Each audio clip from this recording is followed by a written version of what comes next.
more you deplete the tank of self-trust, the less self-trust you have, the less conviction you have, so the less ability you have to materialize your desired reality. The more self-trust you have, the more conviction you have, the more you're able to tap into knowing, which is a powerful frequency that empowers the frequency of your desired reality, which will lead to materialization of your desired reality much more easily. It strengthens and solidifies your state of consciousness. Conviction does that. When you're able to tap into conviction, you're then able to alter reality, because conviction is the prerequisite to an alteration in reality. Now, a lot of people will message me and they'll be like, oh, is it okay if I drink? Is it okay if I eat like this? Is it okay if I do this? Is it okay if I do this? Is it okay if I do that? The truth of the matter is there's no one size fits all. There's no one size fits all. This all comes down to you. Every culmination, every experience in the way that your parents treated you in one particular emotion or one feeling. Once you find that feeling, what you're going to come to the realization of is that that feeling is always going to have traces in your reality. It's almost going to be silently playing in the background of your life, altering and infecting every single experience to reflect that particular one thing. And it's important that you discover that thing. I can't discover that thing for you. Only you can, but you're a smart person, so your mind has probably already got ideas. So make sure you note down those ideas and you find it, because once you see it, you cannot unsee it.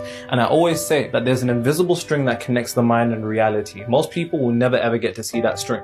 They'll never ever see that connection, and they'll live their life not understanding cause and effect. But once you strengthen that string between the mind and reality, the energetic ceiling, your self-worth is the energetic ceiling of anything you ever seek to attain. Your self-worth is determined by what you have emotionally experienced. Your self-worth is determined by what you have emotionally experienced. And because your self-worth is determined by what you have emotionally experienced, in order for you to increase your self-worth, you need to increase what you have emotionally experienced. And because the mind can't differentiate between imagination and reality, if you can allow for your imagination to create a vivid experience that generates emotion, you can alter your self-worth. Let's say your goal is here, but your self-worth is at this level right here. You will keep hitting off that each and every single time, and it'll seem like you have a ceiling because you need to increase your self-worth. Because if you don't think you're worthy of it, then you will bring yourself back down to the level that you think you deserve. Toxic love that's been terrible and traumatic, then unfortunately, because that's what you've emotionally experienced, that's what you're going to think you deserve. So when a good individual, we conceptualize hell typically in the Bible is expressed in a couple of ways. That may be physical torment, gnashing teeth, and burning fire. That is how the Bible typically describes hell. Now, I'm going to ask you something, and I need you to truly understand what I'm saying. When we die as humans, our physical body stays within this third dimensional realm. There's three planes of existence: physical, spiritual, mental. When we die, our physical body stays in this physical plane, and it's our spirit or soul that moves on. If you had a ghost in your house, would you try to burn the ghost? If there was a ghost, could you punch the ghost?